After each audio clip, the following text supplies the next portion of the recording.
বুঝলে পুপু, উর্মির জন্য ভালো একটা বিয়ে এসেছে।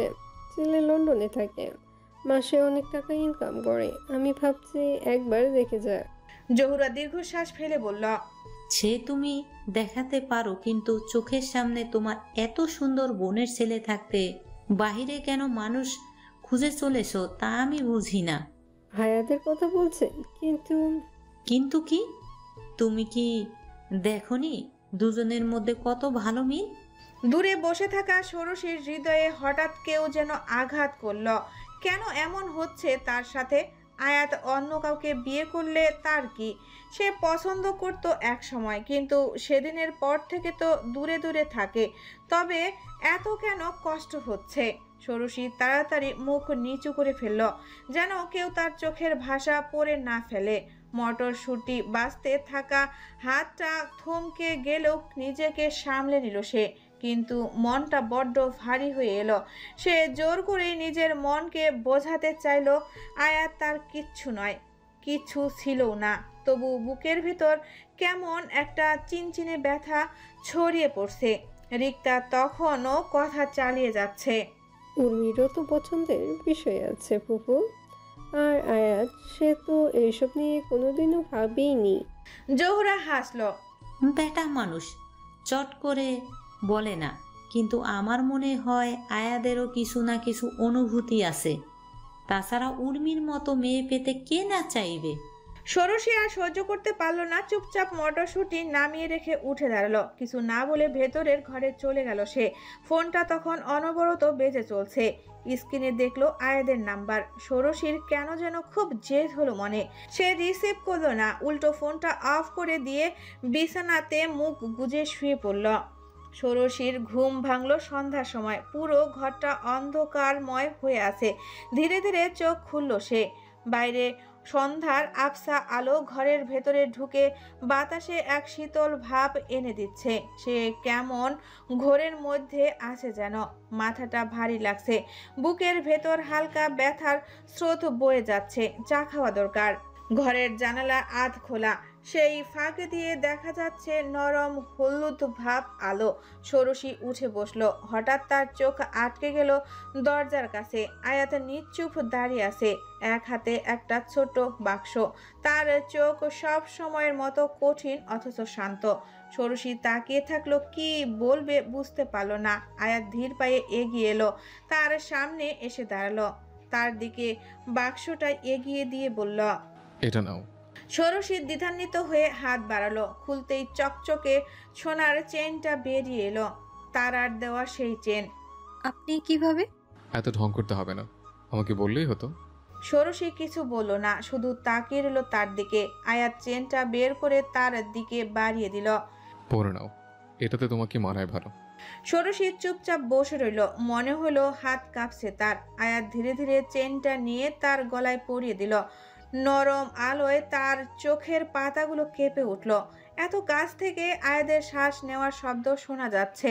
ঠান্ডা আঙ্গুল তার গলার কাছে এক মুহূর্ত স্পর্শ করলো, তারপর সরে গেল। ঘরের মধ্যে তখনও নিঃশব্দ ছায়া নেমে রয়েছে। বাতাস যেন ভারী হয়ে উঠেছে। ষোড়শী নিচু গলায় ফিসফিস করে বলল, আদবে ভালোবাসা কি?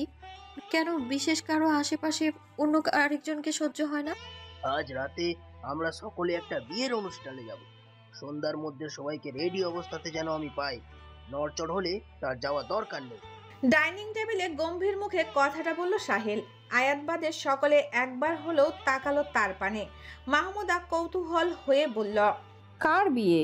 রহমত সাহেবের ছেলের বিয়ে। আমরা সপরিবারে আমন্ত্রিত। আমাদের ফ্যাক্টরির ম্যানেজার।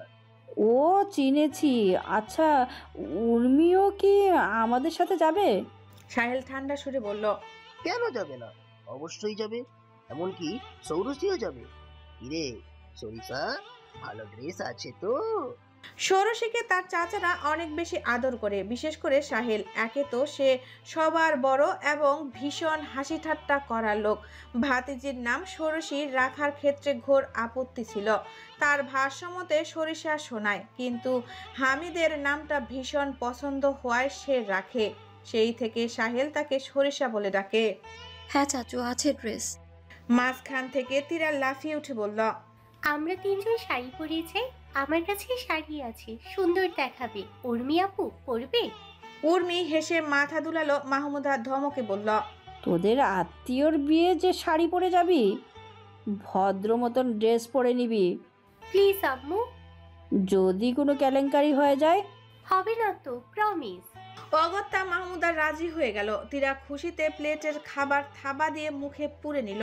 ষোড়শীর হাত ধরে বলল, দ্রুত চল, কোন শাড়ি পরবি? কিন্তু আরে চল তো। ষোড়শীকে টানতে টানতে নিয়ে গেল তীরা। অথচ সে আশা করেনি আয়াদের সঙ্গে কথা বলবে সে। গতকাল ভালোবাসা কি জিজ্ঞেস করার পর পুরুষটা কোনো জবাব দেয়নি, কিন্তু ষোড়শীর তো শুনতে হবে, এবং সেটা এই পুরুষের কাছ থেকেই। অনেক দ্রুত রুমে চলে এলো তারা। ষোড়শী তাকিয়ে আছে তীরার পানে। মেয়েটা খুশিতে উচ্ছ্বাসিত, মুখে শিশুসুলভ উজ্জ্বলতা। শাড়ির প্রসঙ্গে এমন উদ্দীপনা দেখিয়ে সে যেন নিজেদের শৈশবে ফিরে গেছে। ছোটকালে এক বৈশাখের মেলাতে তীরাকে শাড়ি না পরিয়ে দেওয়ায় সে কি কান্না করেছিল। শেষে চাচি রাস্তার মধ্যে 3টা চর দিয়ে আদর করেছিল। সে ঘটনা দেখে এত ভয় পেয়েছিল ষোড়শী যে রাস্তার মধ্যে আর কখনো কিছুর জন্য বায়না করেনি। তীরার ওয়ার্ড্রোব খুলতে রঙিন শাড়িগুলো আলতো গন্ধ ছড়িয়ে পড়লো পুরো ঘরে। ল্যাপথনের মন মাতানো সুগন্ধ প্রাণ ভরে নেয় সে। মৃদু কাপা হাতে একটার পর একটা শাড়ি উপর হাত বোলাতে থাকলো ষোড়শী। জরি করা বেনারসি, ঢাকায় মসলিন, পাতলা স্লিক, সব কিছুর মাঝে যেন এক অনিবার্জনীয় সৌন্দর্য লুকিয়ে আছে। তীরা হাত নামিয়ে বলল, এই লালটা দেখ, না হলে নীলটা। উফ, গোলাপি পরলে তো আগুন লাগিয়ে দিবি। ষোড়শী স্থির চোখে তাকিয়ে আছে একটা নির্দিষ্ট শাড়ির দিকে। গাঢ় বেগুনি রং, তার গায়ে জরির সূক্ষ্ম কাজ, যেন সন্ধ্যার মায়াবী আলোতে রাঙানো। সে হাত বাড়িয়ে সেটাই তুলে নিল। তীরা খুশিতে হাত তালি দিয়ে উঠল, দারুণ, এটা পরলে তো মনে হবে রাজকন্যা। হ্যাঁ, রাজ্য ছাড়া রাজকন্যা। এবার গোসল করে নে, আমি তোর জন্য ব্লাউজ বের করছি। শাড়িটি এক পাশে সরিয়ে রেখে ষোড়শী বাথরুমের দিকে এগিয়ে গেল। পানি গড়িয়ে পড়তে লাগলো তার শরীর বেয়ে। শীতল জল যেন তার সমস্ত স্বয়ং ধুয়ে দিচ্ছে। চোখ বন্ধ করতেই স্মরণে এলো আয়াদের সেই শীতল গভীর অথচ দুর্বোধ্য চোখ দুটো। মুহূর্তেই মেয়েটার চোখ খুলে ফেলল। তার যেন কি হচ্ছে কে জানে। তীরা বহু পূর্বেই তৈরি হয়ে নিচে নেমে গেছে, শুধু ষোড়শী বাদ আছে পাশে। চাচার থেকে বোকা খেতে না হয় তার। দ্রুত সে কাজ করছে। বিকেলের আলো নরম পর্দার উপর পড়ে এক আবছা সোনালির আভা তৈরি করেছে পুরো ঘরময় জুড়ে। ষোড়শী আয়নার সামনে দাঁড়িয়ে শাড়ির আঁচল সামলাচ্ছে। গাঢ় বেগুনি রঙের শাড়িতে তার গায়ের রং আরো উজ্জ্বল লাগছে। কোমরের কাছে একটু ঢিলা হয়ে গেছে। সে এক হাতে সেটা ঠিক করতে গিয়ে অন্য হাতের চুলের ক্লিপ ধরে রেখেছে। ঠিক তখনই দরজার পাশে একটা ছায়া পড়ল। দরজা পুরোপুরি বন্ধ ছিল না, তাই সামান্য ধাক্কায় সেটি খুলে গেল। আয়াত ঢুকতে গিয়ে থমকে গেল। তার গা থেকে আসা সুবাস আর ভারী নীরবতা তাকে জানিয়ে দিল যে সে ভুল জায়গায় এসেছে। কিন্তু দৃষ্টি সরানোর আগেই তার চোখ আটকে গেল সামনে দাঁড়িয়ে থাকা মেয়েটির উপর। ষোড়শী তখনও তাকে খেয়াল করেনি। সে আয়নার সামনে নিজের শাড়ি ঠিক করতে ব্যস্ত। কোমরের কাছে শাড়ির ভাঁজটা সোজা করতে গিয়ে একটু বাঁকতে হলো তাকে। হালকা করে দম নিল আয়াত। শুভ্র নরম পেটের এক পাশ থেকে শাড়ির আঁচল সরে গিয়ে সামান্য ত্বক দেখা যাচ্ছে। আলো পড়ে সেখানে এক ধরনের উজ্জ্বলতা তৈরি করেছে। আয়াদের গলা শুকিয়ে এলো। সে দ্রুত চোখ ফিরিয়ে নিতে চাইল, কিন্তু পারল না। চোখের পাতা ভারী হয়ে এলো যেন। শ্বাস নিতেও কষ্ট হচ্ছে। এই মেয়েটাকে সে বহুবার দেখেছে, কিন্তু এভাবে না, কখনো না। তার বুকের ভেতর কোথাও কিছু চঞ্চল হয়ে উঠল। ঠিক তখনই ষোড়শীর চুল বাঁধতে গিয়ে আয়নায় চোখ ফেলল এবং মুহূর্তেই জমে গেল। ছোটখাটো চিৎকার করে বলল, আপনি এখানে? আয়াত দ্রুত চোখ নামিয়ে নিল। মুখ শক্ত হয়ে গেল তার। এক ধরনের অপরাধ বোধ কাজ করলো মনে। ক্যামেরা নিতে এসেছিলাম, দরজাটা খোলা ছিল। ষোড়শী দ্রুত আঁচল টেনে নিল। তার চোখে ক্ষণিকের জন্য একটা অস্পষ্ট অস্বস্তি ভেসে উঠল, কিন্তু সে কিছু বলল না। আয়াদও পাশে থাকা ক্যামেরা নিয়ে সরে যেতে চাইল, কিন্তু পা যেন আটকে গেছে মেঝেতে। ষোড়শী দারুণ একটা পারফিউম দিয়েছে। এই প্রথমবার মেয়েটার গায়ের ঘ্রাণ তাকে এতটা প্রলম্বনভাবে আঘাত করলো, যেন সে কোনো অচেনা সুরের মাঝে পড়ে গেছে। সে ঠোঁট চেপে ধরল, তারপর এক ধাক্কায় দরজা খুলে বেরিয়ে গেল।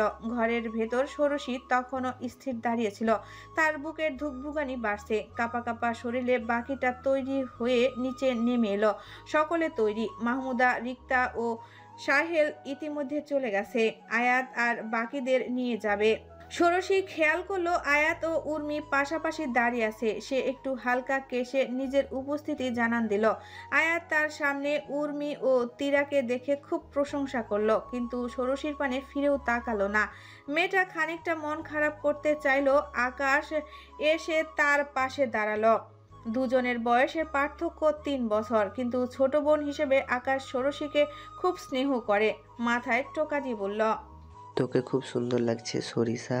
সাহেলের মতো আকাশও তাকে সরিষা বলে ডাকে। মৃদু হেসে বলল, থ্যাংক ইউ ভাই। এই সময় তীরা জেদ করলো যে সে ফুল কিনবে। দেরি হয়ে যাবে দেখে আয়াত প্রথমে না করলেও পরে রাজি হলো। গাড়িতে করে ফুলের দোকানের পৌঁছাতে সময় লাগলো না। তীরা 3টা গাজরা বানাতে দিল। সে আর উর্মি দাঁড়িয়ে বিভিন্ন জিনিস তদারকি করছে। ষোড়শী এক পাশে দাঁড়িয়েছিল। আয়াত তার পাশে এসে শুধালো, এত চুপচাপ কেন? এমনি। কোন ফুল পছন্দ হয় কিনে নাও। ফুল দিয়ে কি হবে? আমাকে তো সুন্দর লাগছে না। কে বললো তা শুনে? বারে, আপনি তো আমি কিভাবে? সবাইকে বললেন তাদের কেমন লাগছে, আমাকে কিছু বললেন না। তার মানে অসুন্দর লাগছে নিশ্চয়ই।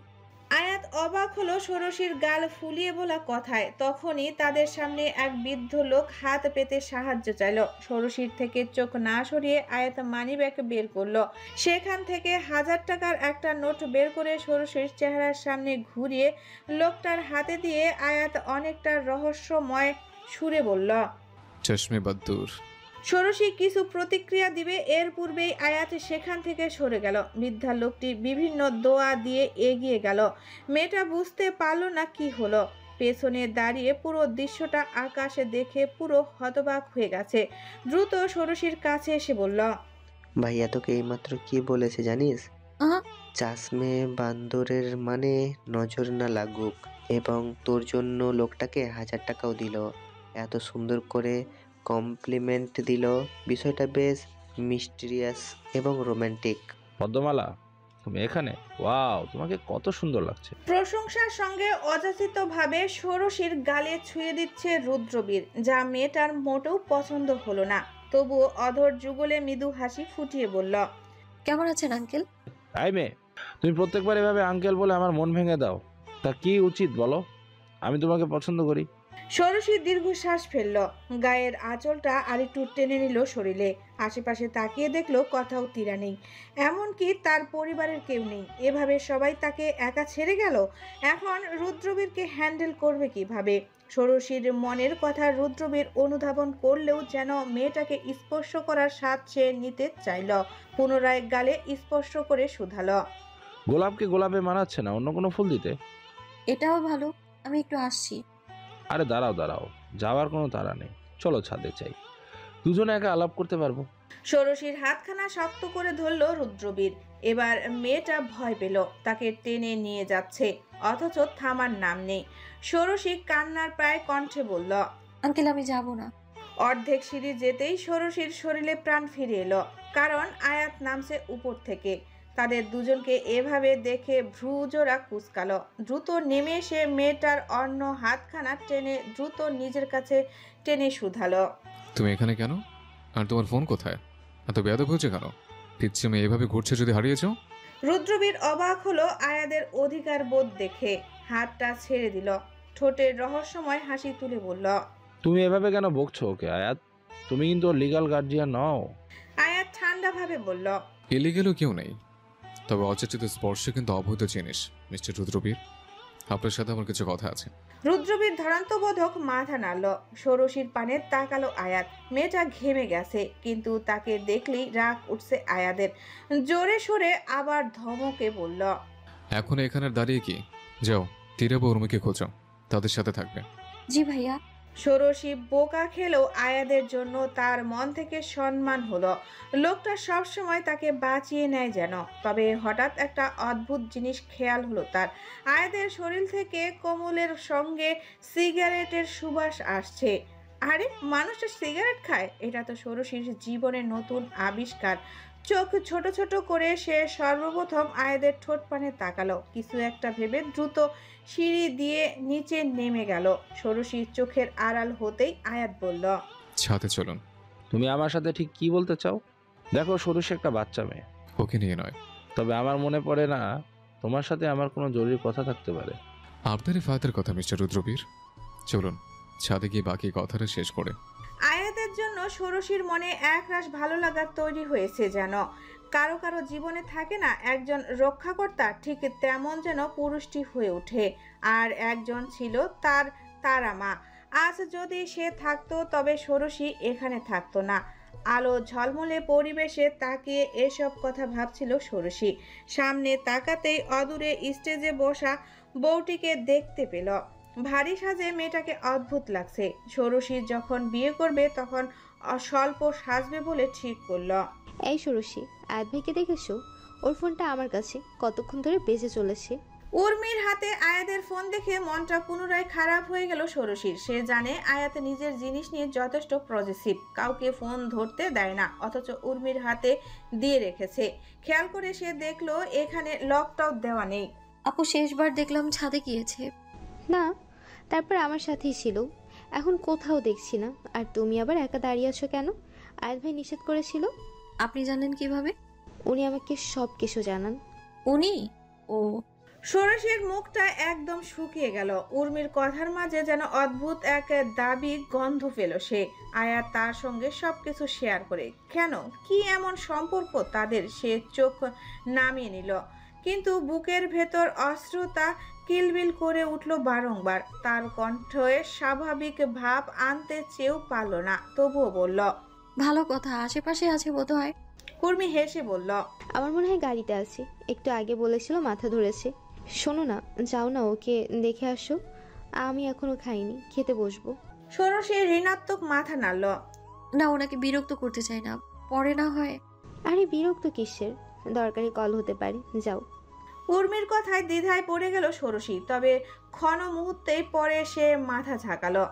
এত ভাবার কি আছে, ফোন দিয়ে এসে পড়বে। একটু ইতস্তত করে নিচে নেমে গেল। দূরে আয়াদের গাড়িটা দেখা যাচ্ছে। তার বুকের ভেতর ধকভক করছে, কিন্তু কিসের ভয়? সামনে গিয়ে দেখলো গাড়ির দরজা আধ খোলা। আয়াত ভেতরে বসে আছে, এক হাত জানালার বাহিরে ঝুলছে, চোখ বোঝা, ঠোঁটের কোণে ক্লান্তির ছাপ। ষোড়শী ধীরে ধীরে কাছে গিয়ে ফিস ফিস করে ডাকলো, ভাইয়া। কোনো সাড়া নেই। সে সাহস করে আরেকটু কাছে এগিয়ে গেল। আয়াদের শরীর থেকে এখনো সিগারেটের হালকা গন্ধ আসছে। তার ঠোঁটের কিনারায় কিছু লেগে আছে, লিপস্টিক। ষোড়শীর নিঃশ্বাস বন্ধ হয়ে এলো। সে হাত দিয়ে নিজের মুখ চেপে ধরল, চিৎকার দমন করার জন্য। কেন জানি বুকের মধ্যে মোচড় দিয়ে উঠল। কিন্তু হঠাৎ অদ্ভুত একটা বিষয় হলো। আয়াত চোখ খুলে একদম তার দিকে তাকালো। ষোড়শী? জি ভাইয়া। এখানে কেন? আপনার ফোন। উর্মি আপু। দাও দেখি। ষোড়শী এগিয়ে এসে ফোনটা দিতেই খেয়াল হলো আয়াদের ঠোঁটে এখন কিছুই নেই, এবং একটু আগের লাল স্পটটা মূলত ছোট্ট একটা লাল আলোর ছাপ ছিল। বড়সড় একটা শ্বাস ফেললো সে। চলে যেতে নিবে, আয়াত ডেকে শুধালো, খেয়েছো? কি মানে হ্যাঁ। অদ্ভুত সব ভাষা। ভেতর আর যাওয়ার দরকার নেই, আমরা একটু পর বের হব, গাড়িতে উঠে বসো। ষোড়শী কথা মতো উঠে বসলো। সে একটা জিনিস বুঝলো, আয়াত অতীতের সেই ঘটনার পরে ষোড়শীকে মেরে ফেলতে চেয়েছে, কিন্তু তাও এতটা খেয়াল রাখে কেন? হঠাৎ সিগারেটের বিষয়টা মাথায় আসতেই সে শুধালো, আপনি সিগারেট খান আয়াত ভাই? গম্ভীর সুরে আয়াত জবাব দিল, হ্যাঁ। কখনো তো দেখিনি। কেন, তোমাকে দেখিয়ে খাবো? না, তা খাবেন না। তাছাড়া আপনার ঠোঁটও তো কালো নয়, কেমন একটা জাম রঙের।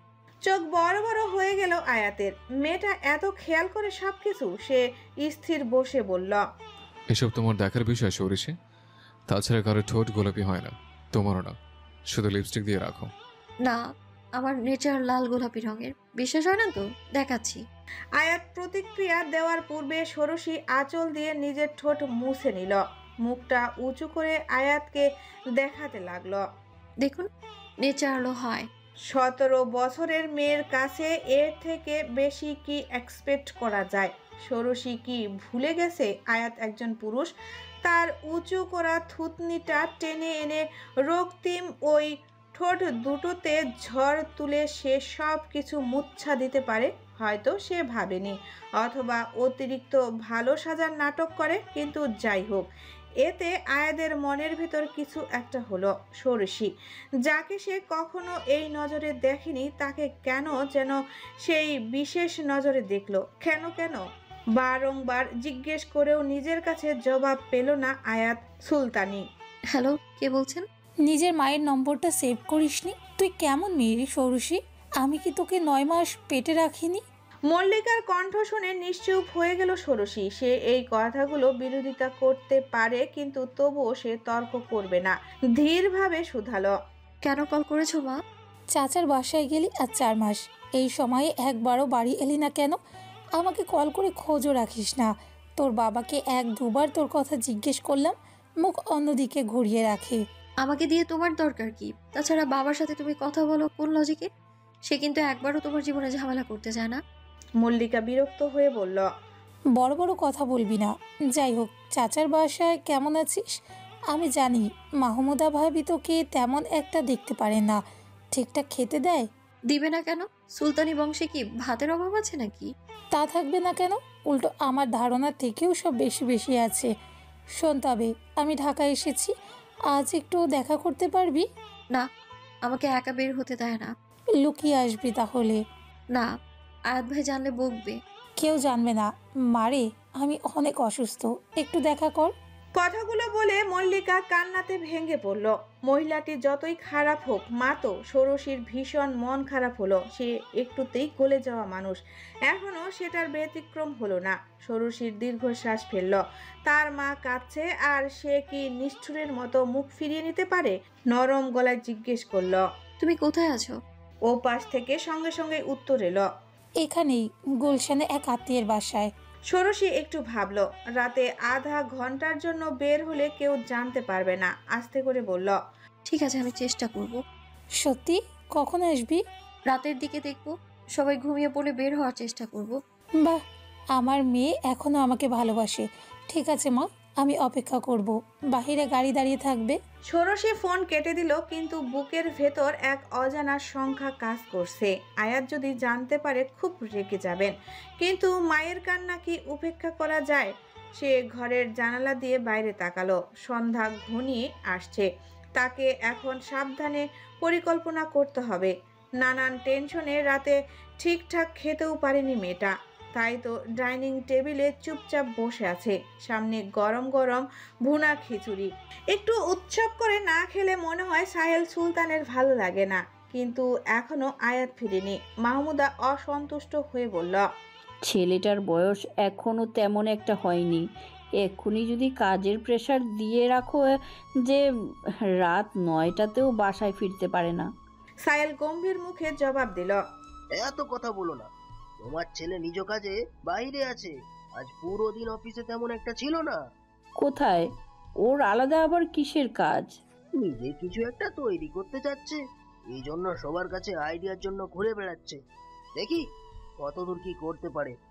জহুরা এমন সময় উর্মির পানে তাকালো। তার মনে থাকা ইচ্ছেটা এক্ষুনি বলার সঠিক সময়। একটু কেসে বলল, শুন সালেহা, আমি বলি কি, আয়াদের বিয়ে দিয়ে দে। বউ থাকলে অন্তত উল্টাপাল্টা কোনো সিদ্ধান্ত নিবে না। ফুপু, আমার তো মনে হয় না ও এখন বিয়ে করতে চায়। তোকে কি নিজে থেকে বিয়ের কথা বলবে নাকি? তুই একটা সিদ্ধান্ত নে, আমি ভালো মেয়ের সন্ধান দিতে পারি। এসব নিয়ে পরে আলাপ হবে, এটা সঠিক সময় ও জায়গা না। জহুরা চুপ করে গেল। হঠাৎ সে খেয়াল করলো ষোড়শী খাচ্ছে না। এভাবে ঋণাত্ম প্রতিক্রিয়ার সমস্ত রাগ সে এই মেয়েটার উপর দিতে চাইল। ধমকে বলল, খাবারে এত হাত মাখাস কেন? ঘেন্না করে না? কতক্ষণ ধরে দেখছি চুপচাপ বসে আছিস, খা তাড়াতাড়ি। ষোড়শী কেঁপে ওঠে ধমকে, দ্রুত খেতে গিয়ে গলায় আটকে যায়। পাশ থেকে তীরা পানির গ্লাসটা এগিয়ে দেয়। সকলে তার সাথে কত খারাপ ব্যবহার করে সব সময়। মায়ের সাথে সাক্ষাতের ইচ্ছাটা আরো মনে মাথাচাড়া দিয়ে উঠল। রাত 11টা, বাইরে শীতল সমীরণ আইছে। আকাশে মেঘের ফাঁকে চাঁদের আফসা আলো দৃশ্যমান। বাড়ির দেওয়াল ঘড়িতে ধীর লয়ে টিকটিক শব্দ তুলছে। পুরো বাসার ভেতরে এক প্রকার নিস্তব্ধতা নেমে এসেছে। সেই নিস্তব্ধতা ভেঙে দরজার লকের টোকা পড়ল। গাড়ির একটানা গর্জনের পর প্রবেশদ্বারের ভারী কাছের দরজা খুলে গেল। আয়াত ফিরেছে। তার চেহারায় স্পষ্ট চিন্তার ছাপ। সারাদিনের গাম্ভীর্য যেন আরো কঠিন রূপ নিয়েছে। আজ সারাদিন নানান মানুষের সঙ্গে কথা বলেছে, বিভিন্ন আইডিয়া খুঁজে বেরিয়েছে, নিজের ভবিষ্যতের জন্য একটা শক্ত ভিত্তি তৈরি করতে চেয়েছে। কিন্তু সত্যি কি সব এত সহজ? চিন্তার ভারে ক্লান্ত হয়ে সে সোজা রান্নাঘরে চলে এলো। রাতের এই সময়টা তার অভ্যাস হয়ে গেছে কিছু জিনিসের। সাঁতার, এক কাপ গরম কফি, নীরবতা আর নিজের ভাবনাগুলোর সঙ্গে একাকিত্ব কিছু মুহূর্ত। কিন্তু আজ তার সাঁতার কাটা হবে না। কফির কেটলিটা চুলায় বসিয়ে মগ নিতে গিয়ে হঠাৎ থমকে গেল সে। রান্নাঘরের পাশের করিডোরের দরজা অল্প ফাঁক হয়ে আছে এবং সেখানে ছায়ার মতো একটা মূর্তি ধীরে ধীরে বেরিয়ে যাচ্ছে। ষোড়শী রাতের পোশাকের উপর একটা পাতলা শাল জড়িয়ে নিয়েছে। সে যেন নিঃশব্দে হারিয়ে যেতে চায় অন্ধকারের ভেতর। কিন্তু আয়াদের চোখ ফাঁকি দেওয়া সহজ নয়। কফির কথা ভুলে গিয়ে সে দ্রুত সামনে গিয়ে দরজা আটকালো। কোথায় যাচ্ছ? ষোড়শী চমকে উঠল। আয়াদের গলার স্বর নিচু, ভেতরটা যেন কোনো ক্রোধে দপদপ করছে। আমি আমি সোজা সোজা বলো, কোথায় যাও? আয়াদের চোখে শীতলতা তার কণ্ঠে কঠোরতার চেয়েও বেশি কাঁপিয়ে দিল ষোড়শীকে। সে বোকার মতো তাকিয়ে রইল কিছুক্ষণ, তারপর ফিসফিস করে বলল, মায়ের সাথে দেখা করতে যাচ্ছি। আয়াত থমকে স্থির হয়ে রইল, তারপর তার ভ্রু কুঁচকে উঠল। এই রাত বেরোতে লুকিয়ে? ষোড়শী কোনো উত্তর দিল না। মা ফোন করেছিল, খুব অসুস্থ, কাজ ছিল। আয়াত কিছু সময় অবিশ্বাস ও চোখে ষোড়শীর পানে তাকিয়ে রইল। এত কিছুর পরও রাত করে মল্লিকা নামক নারীটির সাথে দেখা করতে যাচ্ছে। সে আর নিজের রাগ সংবরণ করতে পারল না। এগিয়ে এসে ঠাস করে ষোড়শীর গালে চপাটে আঘাত করে বসল। সাহস খুব বেড়েছে তোমার। কিছু বলে না দেখে যা তা কাজ করবে? ভাগ্যিস আমি এখানে ছিলাম। ষোড়শী হতভম্ব হয়ে গেল। গালের এক পাশে জ্বলে উঠেছে, কান পর্যন্ত লাল হয়ে গেছে, চোখ বড় বড় হয়ে গেল তার। ধপ করে যেন কিছু একটা ভেঙে পড়লো ভিতরে। সে চুপচাপ দাঁড়িয়ে রইল। সামনে ফোটায় ফোটায় কান্না পড়ছে গাল বেয়ে। বুকের ভেতর দম চাপা এক শূন্যতা ছড়িয়ে পড়ছে দ্রুত। আয়াত ওর দিকে তাকিয়ে কাঁপা কাঁপা গলায় বলল, তুমি যদি মাঝরাতে এভাবে বের হতে, কি হতে পারতো? শহরটা নিরাপদ না। তোমার মা যদি তোমাকে ভালোবাসতো, সে কখনো এমন কিছু করতে বলতো না। তাছাড়া আমরা কয়েকজন জানি ওই মহিলা কতটা ডেঞ্জারাস। ষোড়শী গালে হাত দিয়ে মাথা নিচু করে রয়েছে। আয়াদের শ্বাস ভারী হয়ে আসছে। রাগে আগুনে পুড়লেও ভেতরে কোথাও এক ধরনের অপরাধ বোধ উকি দিল। ওর নিজের হাতের ছাপ লাল হয়ে ফুটে উঠেছে ষোড়শীর গালে। মেয়েটার চেহারা কেমন যেন অসাড় হয়ে গেছে। আয়াত ভাই সরি। আয়াত কপালে হাত রাখলো, নিজের ধৈর্য ধরে রাখার চেষ্টা করছে। তারপর এক রকম হাল ছেড়ে দিয়ে বলল, চলো বরফ লাগিয়ে দিই গালে। ষোড়শী তাকালো তার দিকে। নির্ঘাত সে শুনতে ভুল করছে। চলো বলছি। আয়াত ধীর গলায় বলল। মেয়েটার কোনোই ধরে টেনে নিয়ে গেল রান্নাঘরে। ফ্রিজ খুলে একটা ছোট্ট বরফের ব্যাগ বের করলো।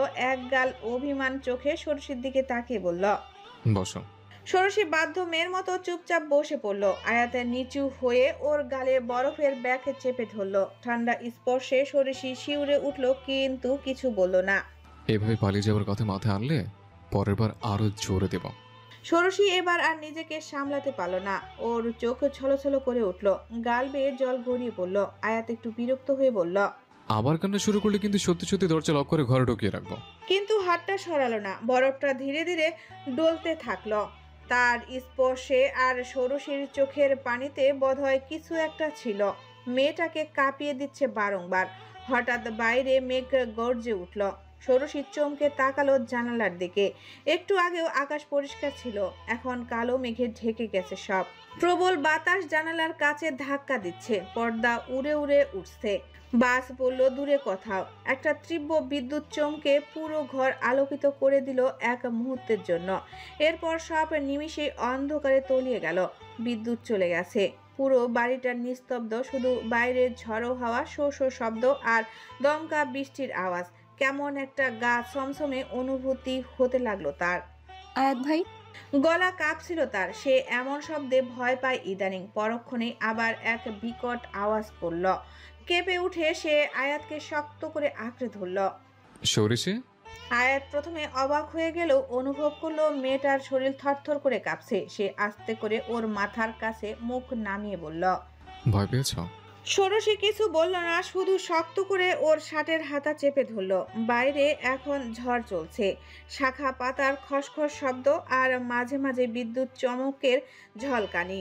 অন্ধকারের মধ্যেও আজ বুঝতে পারল মেয়েটার আতঙ্কের দম আটকে আসার মতো অবস্থা নিয়ে বসে আছে।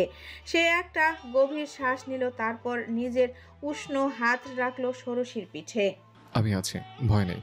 ক্ষণপূর্বে শাসন করে এখন এতটা আদর যত্নে ষোড়শী অবাক হলো। আয়াত ছোটবেলা থেকেই এমন। হঠাৎ মনে হলো এই পুরুষটা কি বিয়ের পর বদলে যাবে? তখন যদি তার বউ ষোড়শীর কাছে ঘেঁষতে না দেয়, তবে মেয়েটা বাঁচবে কিভাবে? এই অন্ধকারময় পরিবেশে হঠাৎ মেয়েটার মন একেবারে দুর্বল হয়ে গেল। ধীর কণ্ঠে বলল, আয়াত ভাই, আপনি বিয়ে করবেন না। আপনি বিয়ে করলে আমি খুব কষ্ট পাবো। আমি বিয়ে করলে তুমি কষ্ট পাবে কেন ষোড়শী? আহাদের প্রশ্নে যেন সরাসরি মেয়েটার মস্তিষ্কের ভেতরে ঢুকে এই প্রশ্নটি শুধালো। অথচ ষোড়শী জানে না এখন কি জবাব দিবে। যেখানে পুরুষটি এই অহেতুক অনুভূতিময় প্রশ্নের জবাব খুঁজতে গিয়েছে, সেখানে তো এর জবাব লেশ মাত্র নেই।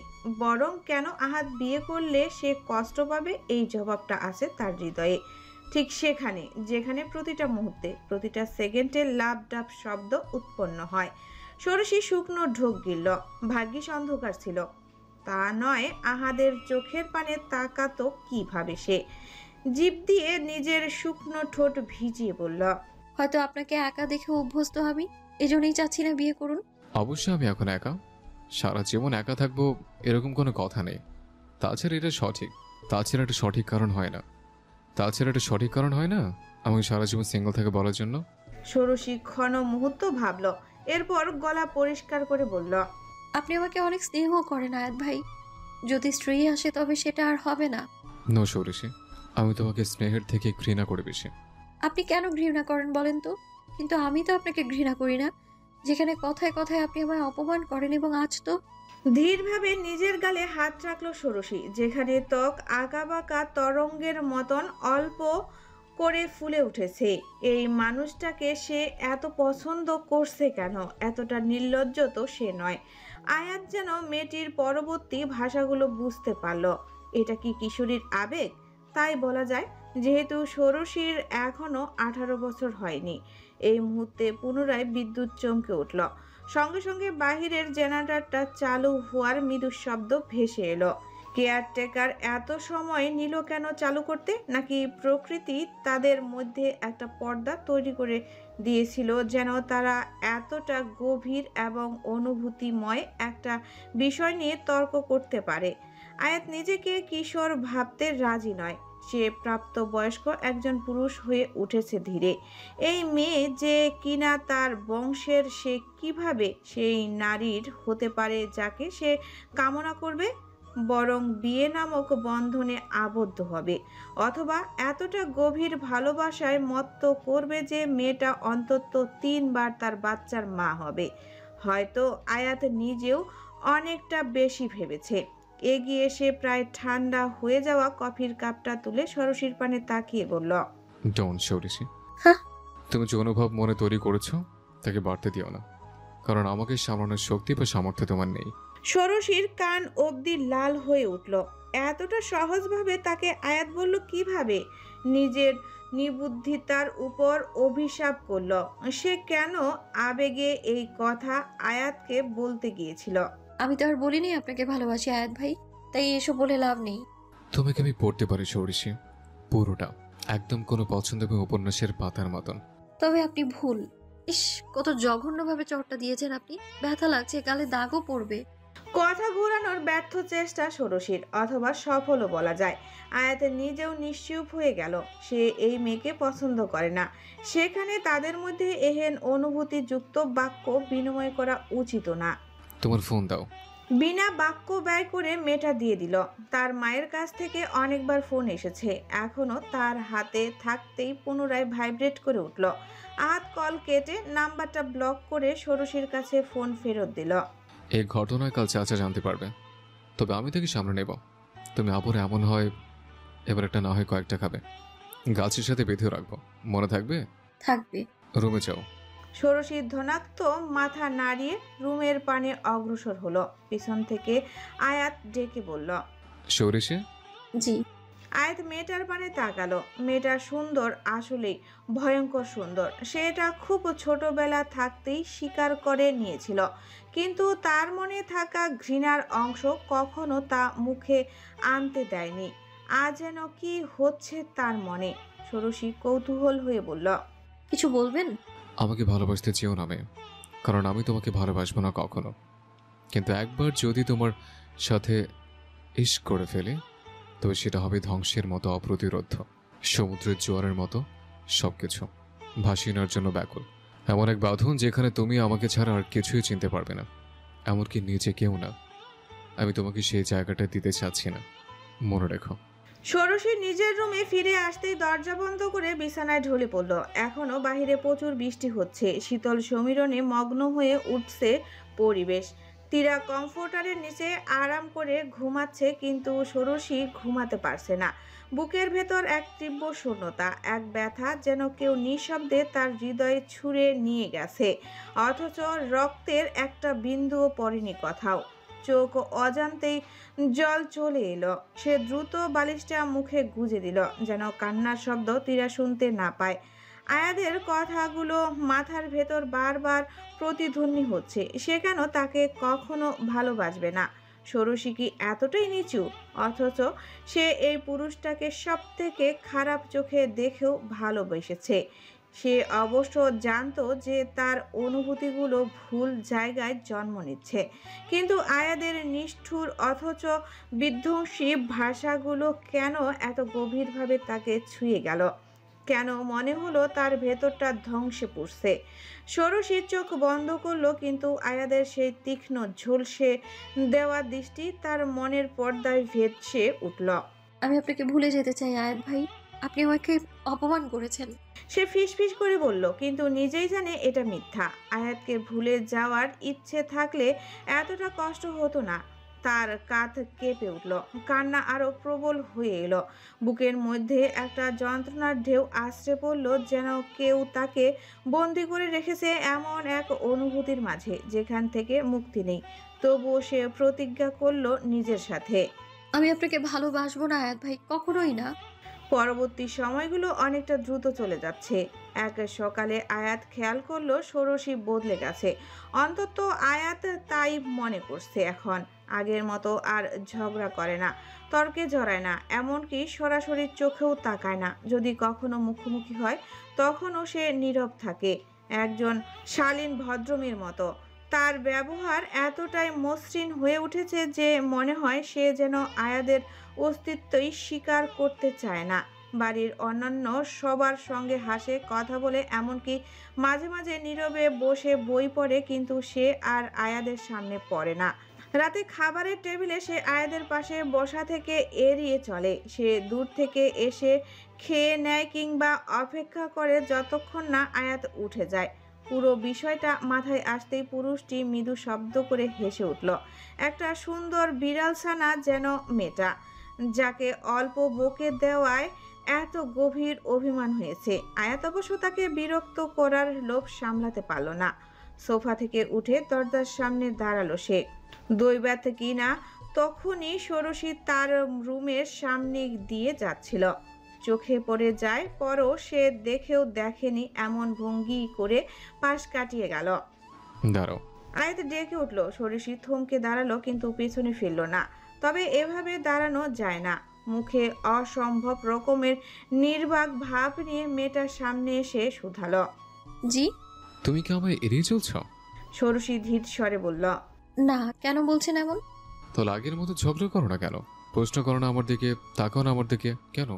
আমি এখন আর ছোট নেই আয়াত ভাই, ভালো মেয়ের মতো আচরণ করা শিখেছি। আয়াত মৃদু হেসে বলল। ভালো মেয়ে নাকি এমন মেয়ে যে তার অনুভূতি গেলে ফেলতে শিখেছে? ওয়াও, তার মানে ষোড়শী সুলতানের জীবনে প্রথম হৃদয় ভাঙার কারণ এই আয়াত সুলতানে।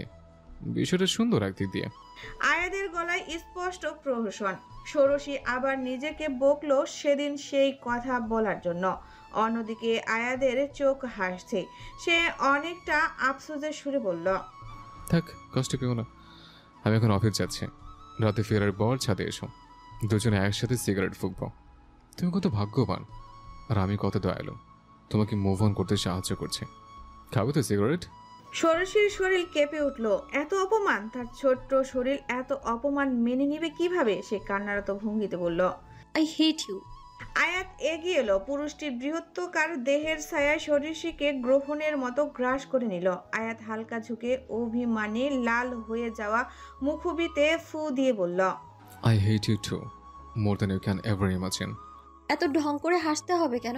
বেশি বেশি সব সময়। কথা বলেই ষোড়শী অনুধাবন করতে সক্ষম হলো ঠিক সে কতটা ভুল করছে। চোরা চোখে মাহমুদার পানে তাকালো। বড্ড ঠান্ডা চোখে ভদ্রমহিলা তাকে দেখছে।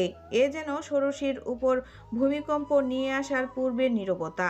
মেয়েটা হালকা হেসে বলল, আসলে চাচি, তুই আমার ছেলের হাসি দেখতে পারিস না ষোড়শী? আরে না, তা কেন হবে? তাহলে নিশ্চয় আমার বোনের মেয়ে তোকে কিছু করেছে। এত হিংসা তোর মনে, সেই মায়ের মতন। ষোড়শীর মুখবির ঘন অন্ধকারে নির্লজ্জিত হয়ে গেল। তবুও সে কোনো প্রতিক্রিয়া দিল না। সে তো নিজের মায়ের মতো নয়। সারা জীবন একটা পুরুষ ব্যতীত অন্য কারো পানে তাকায়নি অবধি। দীর্ঘশ্বাস ফেলল।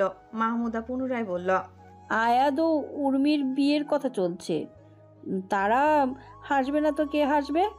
আমার ওরকম কোনো মতলব ছিল না চাচি, ভুল বুঝবেন না আমায়। কথার সমাপ্তিতে ষোড়শী পুনরায় সামনের পানে তাকালো, যেখানে আয়াত ও উর্মি হাসি তামাশাতে মেতে আছে। ষোড়শী অবাক হয়ে পুরুষটিকে দেখছে। এত সুন্দর হাসি যেন অন্য কারো হাসার সামর্থ্য নেই। নিখুঁত ঠোঁট দুটো যখন হালকা প্রসারিত হচ্ছে তখন মনে হচ্ছে নীল আকাশে ঈগল ডানা মেলে উড়ে যাচ্ছে। ষোড়শীর মন দুর্বল হলো। হায়, এই পুরুষটি তাকে কেন এত বেশি আঘাত করে? ঠিক তখনই আয়াত তার পানে তাকালো। দুজনের দৃষ্টির মেলবন্ধন ঘটল। সমীরণে যেন গোলাপের সুবাস ছড়িয়ে পড়ল। কিন্তু অনেক অভিমান হলো ষোড়শীর। তৎক্ষণাৎ সে চোখ নামিয়ে ফেলল। মাহমুদার পাশ থেকে ধীরভাবে উঠে গেল। চোখের অশ্রুটা যেন কেউ দেখতে না পারে। হাতের ফোনটা বেজে উঠল। তার বাবা ফোন করছে। কিছুটা নাক টেনে রিসিভ করে সে বলল, বাবা, আমি তোমার কাছে যেতে চাই এক্ষুনি। হঠাৎ কি হলো তোর? কেউ কিছু বলেছি? অনেকদিন তো হলো এখানে এসেছি, তোমায় দেখতে মন চাইছে আমার। তাহলে আমি আসি ঢাকা, সামনের সপ্তাহে যদিও আসার কথা। তার আমাকেও একটু দেখতে মন চাচ্ছে, প্লিজ আব্বু। মেয়ের ধীর কণ্ঠ শুনে হামিদ বুঝতে পারল কিছু একটা হয়েছে, কিন্তু সে নিরুপায়। ষোড়শীকে এখন নিয়ে আসা নিরাপদ নয়। তাছাড়া জঘন্য একটা কেসের মধ্যে দিয়ে যাচ্ছে সে। অন্তত সামনের মাস অবধি মেয়েটাকে এসব থেকে দূরে রাখতে হবে। দীর্ঘশ্বাস ফেলে বলল, তোর টেস্ট পরীক্ষা তো সামনের মাসেই, তখন তো এখানে থাকতেই হবে। এখন জেদ করে না। তার মানে তুমি আমায় দেখতে চাও না, তাই তো আব্বু? আরে তেমন কোনো ব্যাপার না। অবশ্যই ব্যাপার আছে। আমি তোমার কেউ না। থাক, তোমার বাড়িতে যাবো না আমি, ভালো থেকো। অভিমানে ফোন কেটে দিল ষোড়শী। তার এখন সবার উপর রাগ হচ্ছে, সবার উপর। সে যদি কোনোভাবে নিজের জীবন থেকে সবাইকে মুছে দিতে পারত। পরক্ষণেই ভাবলো এটা তো একটা পচা দোয়া। সে এমনটা চায় না, কিন্তু এখন নিজেকে শান্ত করা প্রয়োজন। ছাদে সে দরজা আটকিয়ে দিল সে। আপাতত সে দোলনায় শুয়ে ঘুমাবে, শান্তির একটা ঘুম ঘুমাবে। ভাইয়া আসবো? আয়াত ল্যাপটপের পানে চোখ রেখে বলল, এত রাতে কি? তীরাকে দেখে মনে হচ্ছে সে কিছু একটা নিয়ে বেশ চিন্তিত। একটু অপ্রস্তুত দেখাচ্ছে। বারংবার নিজের হাত মুঠো করছে। আয়াত জানে মেয়েটা যখন খুব চিন্তিত হয় তখন এরকম করে। এটা তার ছোটবেলা থেকে অভ্যাস। কি হয়েছে? ষোড়শী জি। ও বাড়িতে নেই, সে অনেকক্ষণ ধরে আমি কল দিচ্ছি রিসিভ করে না, অন্য কোথায় গিয়েছে জানি না। কিন্তু ডিনারের সময় যে বললি সে অসুস্থ, মিথ্যে কেন বললি? তোমরা বকবে তাই। শব্দ করে ল্যাপটপ বন্ধ করে ফেললো আয়াত। রাগে গা কাঁপছে তার, গম্ভীর সুরে বলল, রুমে যা, আমি দেখছি। ভাইয়া ওকে যদি না পাওয়া যায়? সেটা আমি বুঝবো তীরা, রুমে যা। প্রায় চিল্লিয়ে বলল আয়াত। তীরা ভয়ে কেঁপে উঠল, শুকনো ঢোক গিলে নিজের রুমে চলে গেল। আয়াত লম্বা শ্বাস ফেলল, সামনে থাকা পানির গ্লাসটা তুলে ঝকঝক করে পানি পান করলো। এখন এত রাতে সে ষোড়শীকে কথায় খুঁজবে। যদি রৌদ্রবীরের কাছে যায়, ফোনটা নিয়ে দ্রুত সে মল্লিকার নাম্বারে ডায়াল করলো। রিসিভ হতে ওপাশ থেকে উঁচু সরে কথা বলতে লাগলো সে। পাশে বাচ্চার ডাকে যদিও আয়াদের কান ব্যথা করছে। সৌরিশি কোথায়? কে কে বলতেছে? সৌরিশি কোথায়? ও আয়াদ, আমি কিভাবে জানি ষোড়শী কোথায়? আমি কি ওরে আটকে রাখছি? কেন, কি হয়েছে? আয়াত আর কোনো ব্যাখ্যাতে গেল না, ফোন রেখে দিল। এখন দ্রুত মেয়েটাকে খুঁজে বের করা দরকার, অন্তত কিছু হওয়ার আগে। তৎক্ষণাৎ তার সিসিটিভির ফুটেজের কথা মনে হলো। বিকেলের ফুটেজ অন করতেই ষোড়শীকে দেখতে পেল সে। কারোর সাথে ফোনে কথা বলছে মেয়েটা। এরপর কাঁদতে কাঁদতে ছাদে উঠে গেল, কিন্তু নামতে দেখা গেল না। আয়াত তখনই দৌড়াতে দৌড়াতে ছাদে গেল। দরজাতে হাত দিতেই তা ওপাশ থেকে বন্ধ দেখা গেল। আয়াত জোরে জোরে দরজাতে শব্দ করতে লাগলো, সৌরিশি, সৌরিশি, ওপেন দ্য ডোর। আমি আজ তোকে শেষ করে ফেলবো, এত টেনশন দেওয়ার লিমিট আছে। কিন্তু অনেকক্ষণ হলো দরজা খুললো না। আয়াতের সন্দেহ হলো মেয়েটা আদৌ ভেতরে আছে নাকি। আবার ফিল্ম স্টাইলে তো ছাদ থেকে নামেনি, কিন্তু তাকে ভুল প্রমাণ করে দিয়ে মেয়েটা দরজা খুললো। আলো তালু বেশে, চাঁদের আলো পূর্ণভাবে তার উপর পড়ছে। এই এলোমেলো অবস্থাতে তাকে সহজভাবে এখন পায়রার মতন মনে হচ্ছে। আয়াত রেগে গেল, ঠাস করে চড় দিল। ঘুম ছুটেনি ষোড়শীর। এরই মধ্যে চটটা খেয়ে আরও বুঝতে পারল না কি হচ্ছে। চোখের কোণে জমে থাকা জল গাল বেয়ে গড়িয়ে পড়ছে, কিন্তু সে সেটা মুছল না। ঠোঁট কামড়ে রাখ চেপে বলল, আপনি একটা অসভ্য আয়াত ভাই, ঘুমোচ্ছিলাম আমি। আয়াদের ভ্রু কুঁচকে গেল, রাগ যেন আরো বাড়ল। এক ঝটকায় মেয়েটার হাত ধরে টেনে নিল নিজের দিকে।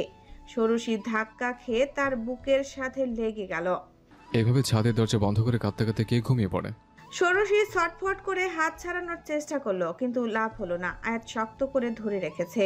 ছাড়ুন, আমি রুমে ফিরে যাব। রুম? আগে তোর ঘুম ছুটাবো আমি। বলেই ষোড়শীকে শক্ত করে ধরে টেনে নামিয়ে আনলো সিঁড়ি দিয়ে। মেয়েটা বাধা দিতে লাগলো, কিন্তু আয়াত একটুকু পাত্তা দিল না।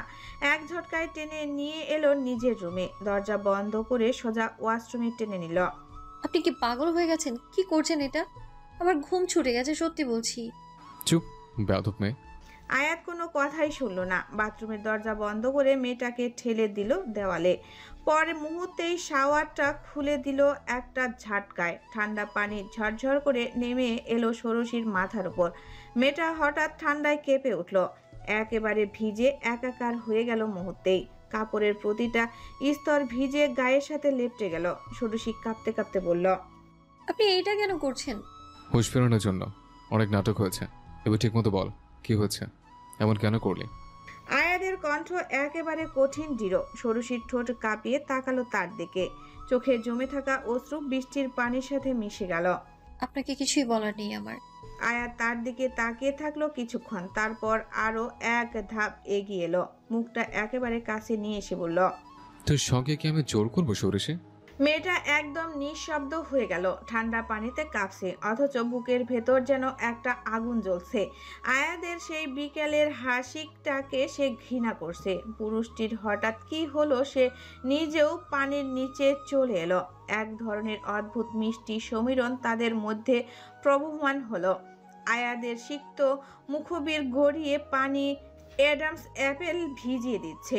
ষোড়শীর পেছনে যেতেই দেওয়ালে তার পিঠ লাগলো।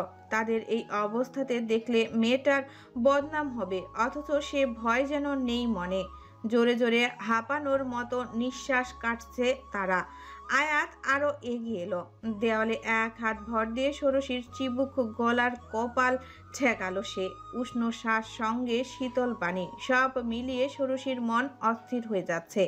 আয়াত ফিসফিস করে বলল, আমি ভয় পেয়েছিলাম রুদ্রবীর তোমার শরীর ছিঁড়ে খাওয়ার জন্য বসে আছে। আমি তোমাকে কতটা সামলেছি তা তোমার বোঝার সামর্থ্য নেই মেয়ে। ষোড়শীর মাথায় সে সব ঢুকলো না। একটা পুরুষের ভার সহ্য করার মতো শক্তি তার শরীরে নেই। সেখানে আয়াত তো বৃহদাকার একজন। তার বাহুতে হাত রাখলো মেয়েটা, সরিয়ে দিতে চাইলো। আয়াত একটু বাধা পেয়ে সরে গেল। মেয়েটার পানে একবারও তাকালো না, কোমরে হাত রেখে বলল, ঘরে যাও। আর তুই বলার জন্য সরি, মাথা ঠিক ছিল না, এক্ষুনি ঘরে যাও। আয়াদের অনুমতি পেয়ে সজা দৌড়ে নিজের রুমে চলে এলো ষোড়শী। তাকে এইভাবে বিধ্বস্ত অবস্থাতে দেখে তীরার চোখ কপালে উঠল। সে এতক্ষণ ওর অপেক্ষাতেই ছিল। ষোড়শী, তুই কোথায় ছিলি আর এই অবস্থা কেন? মেয়েটা জবাব দিল না, কাঁপতে কাঁপতে নিচে বসে পড়লো। তার চুল গড়িয়ে পানি সব ভিজিয়ে দিচ্ছে, চোখ দিয়ে অনবরত অশ্রু ঝরছে। কাঁপতে কাঁপতে বলল, আমার সব শেষ তীরা। আয়াত ভাই আমাকে না ছুঁয়ে সব কেড়ে নিল আজ। ষোড়শীর ভীষণ জ্বর এসেছে, বমি করছে। একবার হামিদকে কল দে, মেয়েকে দেখে যাক। পরে কিছু হলে তখন দোষ আমাদের হবে, জলদি দে। জহুরা উপর থেকে চিল্লিয়ে কথাগুলো বলল। আয়াদের কর্ণকুহুর হতেই সে থমকে গেল। তৃপ্তি নিয়ে পান করতে থাকা চা গলা দিয়ে নামলো না, কিন্তু নিজের স্বভাবসুলভ শান্ত ভাব বজায় রাখলো অবশ্য। সায়েল বিচলিত হলো। সে দ্রুত সোফা থেকে উঠে উপরে যেতে লাগলো। আয়াত শুনতে পেল হামিদকে কল দিয়ে সে আসতে বলছে। দীর্ঘশ্বাস ফেলল।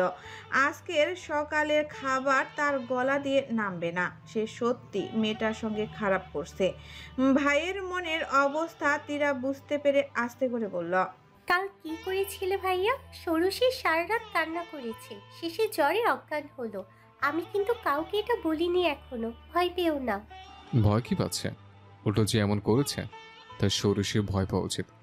সে যা করেছে তা কিন্তু খারাপ। আমার ষোড়শী হবে কেন? সে তোমারও তো বোন।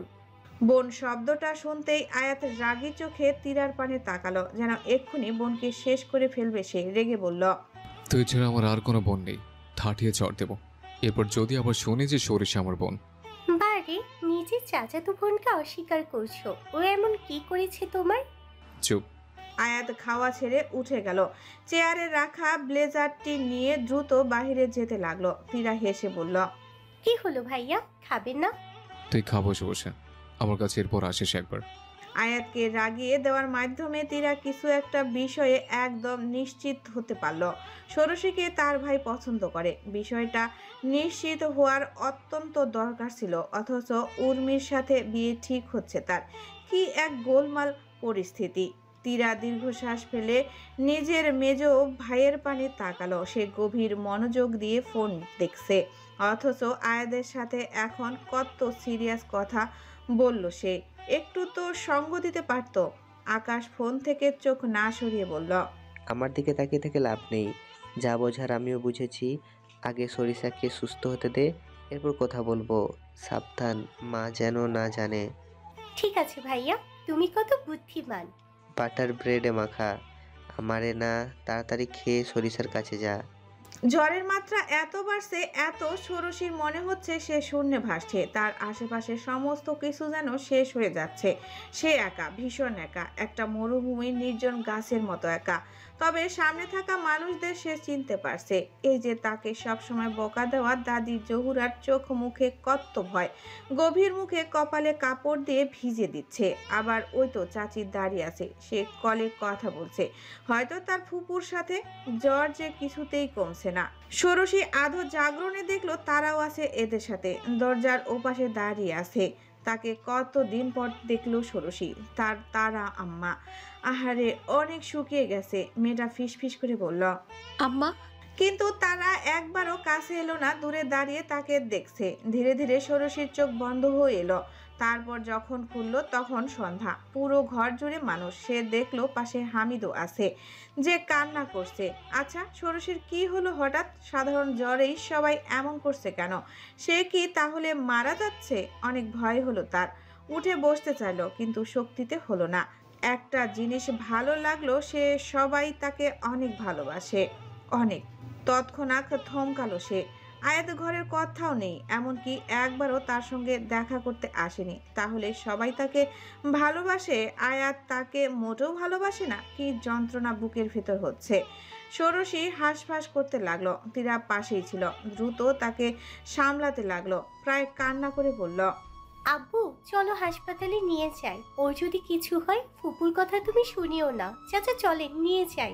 হামিদ মাথা নাড়ল। সাহেল দ্রুত ড্রাইভারকে ডাকতে লাগলো গাড়ি বের করার জন্য। হামিদ সযত্নে মেয়েকে কোলে তুলে নিল।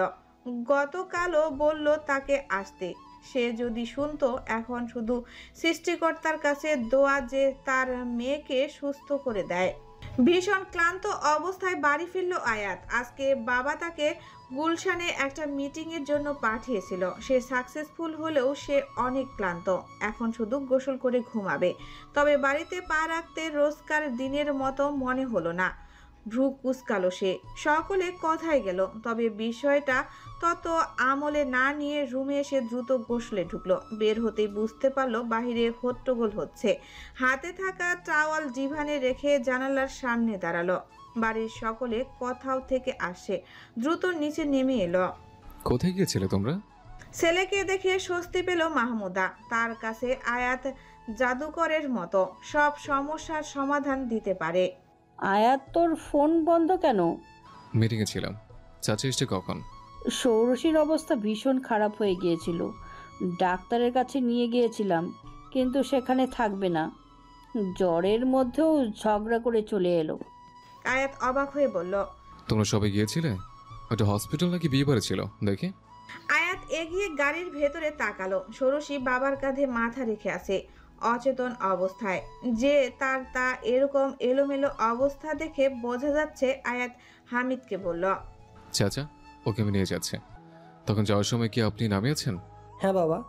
এখন আমি নিয়ে যাচ্ছি, আপনি নিজে অসুস্থ। হামিদকে ক্লান্ত দেখাচ্ছে, গলাটাও ভেঙে গেছে। সে আস্তে করে ষোড়শীকে ছেড়ে দিল। আয়াত মুহূর্তেই তাকে কোলে তুলে নিল। তীরার এই প্রথম নিজের ভাইকে পচা কথা বলে বকতে মন চাইল। এটা কি ঢং নয়? সারাদিন একটা বারো খোঁজ নেয়নি, আর এখন রুমে এনে ষোড়শীকে শুয়ে দিল বিছানাতে। এখন ঘুমাচ্ছে। হসপিটালে কেবল স্লাইন দিয়ে এনেছে। ঘড়িতে দেখা যাচ্ছে রাত 12:30 বাজে। আপনারা সকলে খেয়েছেন?